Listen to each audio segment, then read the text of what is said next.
From shadows to spotlight, redefining success in a rigged game. Welcome, dear listeners, to a journey that will challenge your perceptions, stir your emotions, and perhaps even change the way you view success and morality in our complex world. I'm thrilled to share with you insights from an extraordinary individual whose work has not only touched countless lives, but has also shed light on a chapter of American history that's often overlooked or misunderstood. Today, we dive deep into the world of Rhonda Stansberry, an accomplished author, singer, and actress whose latest book, numbers 35 and 53, The Case of the Brown Paper Bag, has taken the literary world by storm. Rhonda's work is more than just a story. It's a mirror held up to society, reflecting the harsh realities of racial inequality, the resilience of the human spirit, and the complex moral landscapes we navigate in pursuit of our dreams. Rhonda Stansberry is not just an author. She's a chronicler of the human experience, a voice for the voiceless, and a beacon of hope for those who've been marginalized by society. Her work challenges us to look beyond the surface, to question our assumptions, and to find the humanity in stories we might otherwise dismiss. Through her artistry, Rhonda has opened a window into a world many of us have never seen, forcing us to confront uncomfortable truths about our past and our present. Now, buckle up, folks, because we're about to embark on a wild ride through the streets of mid-20th century Jacksonville, Florida, a place where dreams were crushed under the weight of Jim Crow laws, where talent was stifled by systemic racism, and where one man dared to rewrite the rules of the game. Imagine, if you will, a young man named Frank.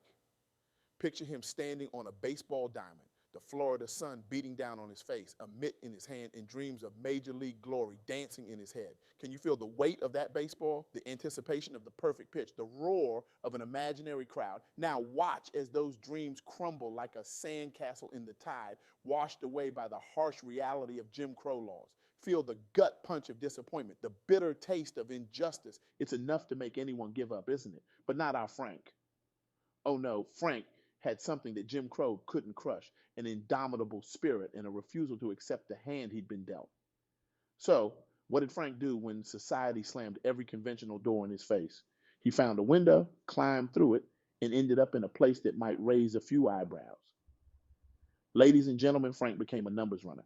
Now, I can almost hear the collective gasp. Some of you might be clutching your pearls, others might be leaning in, intrigued. But before you start tisking and shaking your head, let me ask you this.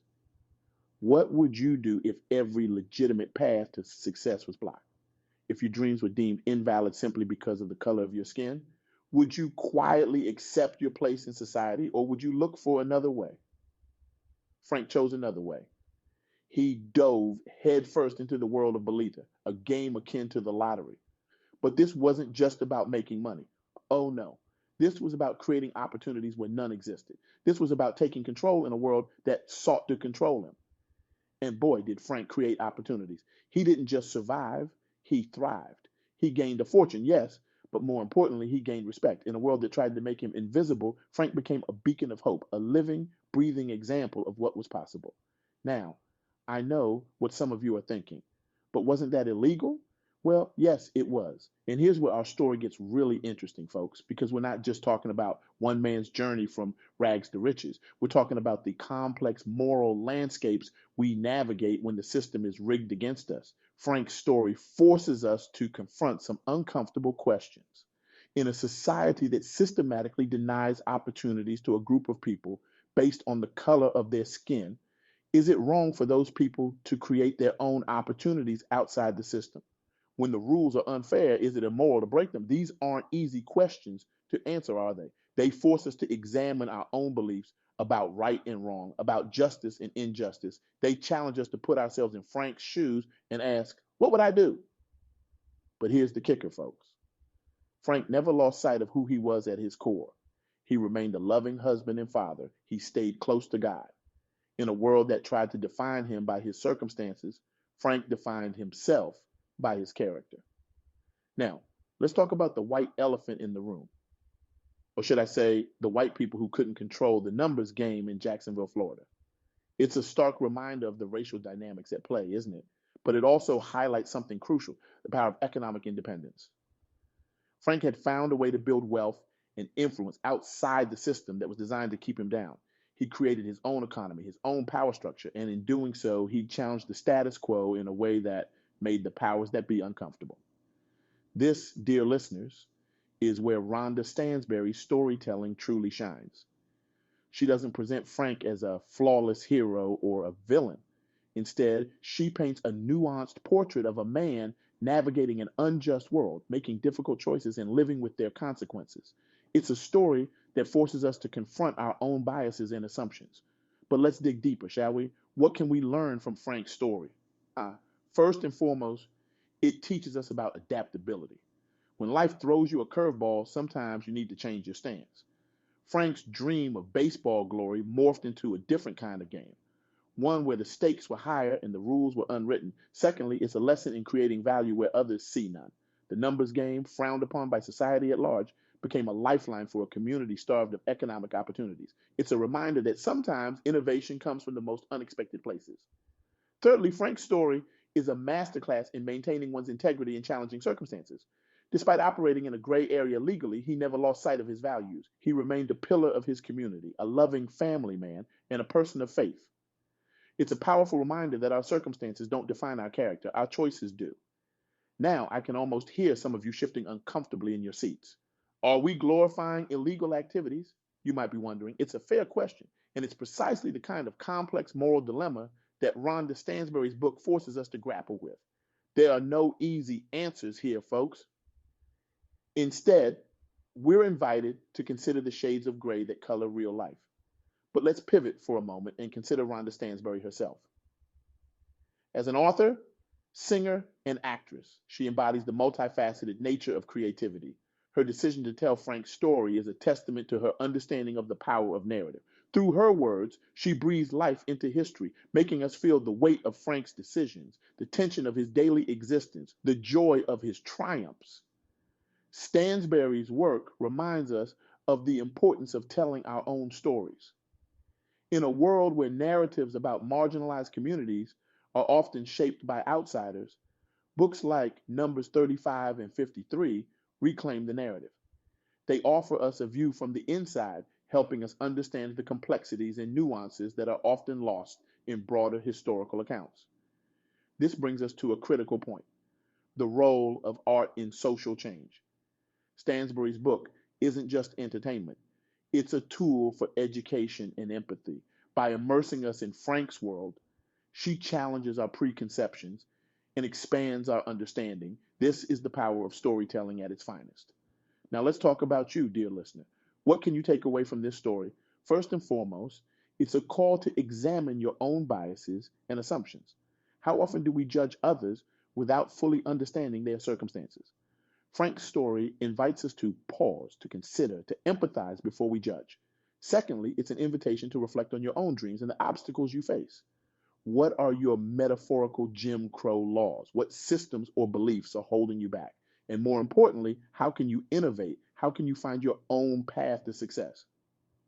Thirdly, it's a reminder of the power of resilience. Frank's story is ultimately one of triumph over adversity. It's a testament to the human spirit's capacity to adapt, to persevere, to thrive even in the most challenging circumstances. But perhaps most importantly, it's a call to action. Frank's story didn't happen in a vacuum. It was the product of a society that marginalized and discriminated against a significant portion of its population. As we reflect on this story, we must ask ourselves, what injustices persist in our world today, and what role can we play in addressing them? This is where Rhonda Stansberry's work truly shines. By bringing this story to light, she's not just entertaining us, she's challenging us. She's asking us to confront uncomfortable truths about our past and our present. She's inviting us to be part of the change. As we delve deeper into Frank's story, we're confronted with the harsh realities of life in mid 20th century America for African Americans. The systemic racism that permeated every aspect of society didn't just crush dreams, it created a parallel economy, a shadow world where those shut out of the mainstream found ways to survive and sometimes thrive. Frank's journey into the world of numbers running wasn't just about making money. It was about reclaiming power in a world that sought to render him powerless. It was about creating a legacy in a society that tried to erase his very existence. And in doing so, Frank became more than just a successful numbers runner. He became a symbol of resilience, a beacon of hope for his community. But let's not romanticize this, folks. The world of numbers running was fraught with danger. It existed in a legal gray area, always under threat from law enforcement and rival operators. Frank walked a tightrope every day, balancing his business acumen with the constant risk of arrest or worse. And yet, in this precarious world, Frank found a way to maintain his integrity. He used his success to uplift his community, to provide opportunities where none existed before. In a system designed to keep African Americans down, Frank found a way to lift them up. This is where Rhonda Stansberry's storytelling truly shines. She doesn't shy away from the complexities of Frank's life. She shows us a man who is neither saint nor sinner, but a complex human being navigating an unjust world the best way he knows how. Through Frank's story, Stansberry invites us to consider the nature of morality itself. In a system that is fundamentally unjust, what does it mean to be moral? When the rules are designed to keep you down, is breaking those rules an act of rebellion or an act of survival? These are not easy questions to answer, dear listeners. They force us to confront our own beliefs about right and wrong, about justice and injustice. They challenge us to consider the context in which actions occur rather than judging them in isolation. But that's the beauty of Stansberry's work, isn't it? It doesn't provide easy answers. Instead, it invites us into a conversation. It asks us to step into Frank's shoes, to see the world through his eyes, and to ask ourselves, what would we do in his place? As we ponder these questions, we're also invited to consider the larger societal forces at play. Frank's story is not just about one man's journey. It's a microcosm of the African American experience in mid 20th century America. It highlights the systemic barriers that forced many talented individuals to seek alternative paths to success. But it's also a story of triumph. Despite the odds stacked against him, Frank built something meaningful. He created opportunities not just for himself, but for his community. In a system designed to keep him down, he found a way to rise. This brings us to a crucial point: the power of economic empowerment. Frank's success in the numbers game gave him a degree of independence and influence that would have been unattainable through traditional means. It's a powerful reminder of the link between economic power and social change. Now, I can almost hear some of you thinking, but wasn't Frank just perpetuating a system of exploitation? It's a fair question, and it's one that Stansberry doesn't shy away from in her book. The numbers game, like any form of gambling, had its victims. People lost money they couldn't afford to lose. Families suffered. Addictions were fed. But here's where things get really interesting, folks, because in Frank's hands, the numbers game became more than just a way to make money. It became a tool for community building, a means of redistributing wealth in a system that was designed to keep wealth out of African American hands. Frank used his success to invest in his community.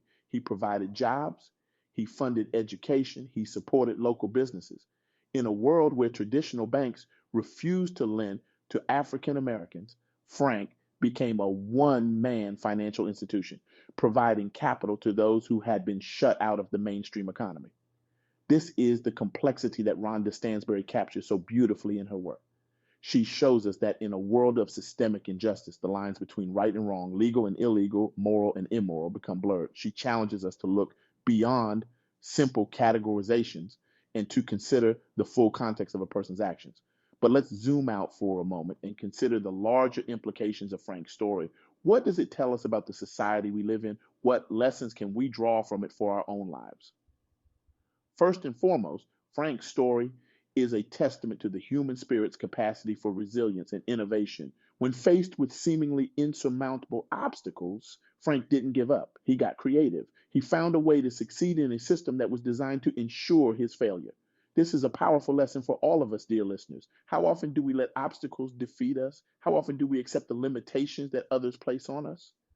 Frank's story challenges us to think outside the box, to find unconventional solutions to our problems. Secondly, Frank's story highlights the importance of community. Despite operating in a legally gray area, Frank never lost sight of his responsibility to his community. He used his success to uplift others, to create opportunities where none existed before. In our increasingly individualistic society, this is a powerful reminder of the strength that comes from community. It challenges us to consider, how are we using our own success to benefit others? How are we contributing to the upliftment of our communities? Thirdly, Frank's story forces us to confront the complexities of morality and legality. In a system that is fundamentally unjust, is it wrong to operate outside that system? When the rules are designed to keep you down, is breaking those rules an act of rebellion or an act of survival? These are not easy questions to answer, dear listeners. They require us to think deeply about our own values, about the nature of justice, about the social contract that binds us together as a society. But perhaps the most important lesson we can draw from Frank's story is the power of narrative. For too long, stories like Frank's have been ignored or oversimplified. They've been reduced to tales of criminals and lawbreakers, stripped of their context and complexity. This is where Rhonda Stansberry's work is so crucial. By telling Frank's story in all its nuanced complexity, she's not just entertaining us, she's educating us. She's challenging us to look beyond simplistic narratives of good and evil, to consider the shades of gray that color real life. In doing so, she's inviting us to develop a more nuanced understanding of our history, our society, and ourselves. She's challenging us to question our assumptions, to examine our biases, to consider perspectives that may be different from our own. This, dear listeners, is the power of storytelling. It's not just about entertaining us or passing the time. It's about expanding our understanding of the world and our place in it. It's about developing empathy, about seeing the humanity in those who may be different from us. And in today's world, where divisions seem to be growing ever deeper, where it's becoming increasingly easy to demonize those who don't share our views, this kind of storytelling is more important than ever. So, as we wrap up our discussion of Rhonda Stansberry's powerful work, I want to leave you with a challenge. I want you to consider the Frank in your own life. Who are the people in your community who are finding innovative ways to succeed despite the odds? Who are the unsung heroes who are lifting up others even as they struggle themselves? And more importantly, I want you to consider your own role in this story. Are you using your talents, your resources, your influence to create opportunities for others? Are you challenging unjust systems, or are you passively benefiting from them? Remember, dear listeners, we are all part of this grand narrative of human history. We all have the power to shape that narrative, to write our own chapters, to influence the story's direction. Rhonda Stansberry's Numbers 35 and 53, The Case of the Brown Paper Bag, isn't just a book about one man's journey in mid-20th century Florida. It's a mirror held up to our society, reflecting our complexities, our contradictions, our capacity for both injustice and resilience. It's a call to action, challenging us to look beyond surface level judgments, to consider the context of people's actions, to empathize before we criticize. It's an invitation to engage with the complexities of our world rather than retreating into simplistic narratives of good and evil. So, I challenge you, dear listeners, as you go about your day, as you interact with others, as you make decisions both big and small, remember Frank's story. Remember the complexities, the nuances, the shades of gray that color real life. Ask yourself, how can I create opportunities where none seem to exist? How can I challenge unjust systems? How can I use my own success to lift up others? And perhaps most importantly, ask yourself, what's my story? What narrative am I creating with my life? What legacy will I leave behind? Because at the end of the day, that's what Rhonda Stansberry's work reminds us. We are all authors of our own stories. We all have the power to shape our narratives, to influence our communities, to change our world. So go out there, dear listeners, write your story. Make it one of resilience, of innovation, of community. Make it a story that challenges injustice, that creates opportunities, that lifts up others. Make it a story that, like Frank's, defies expectations and redefines success. Make it a story that years from now will inspire others to question, to challenge, to change. Because that, dear listeners, is the true power of narrative. It's the power to inspire, to educate, to transform. It's the power to take us from the shadows into the spotlight, to redefine success in a game that may be rigged, but is far from over. Thank you for joining me on this journey through Rhonda Stansberry's powerful work. Until next time, keep questioning, keep challenging, and keep writing your own extraordinary story. The world is waiting to read it.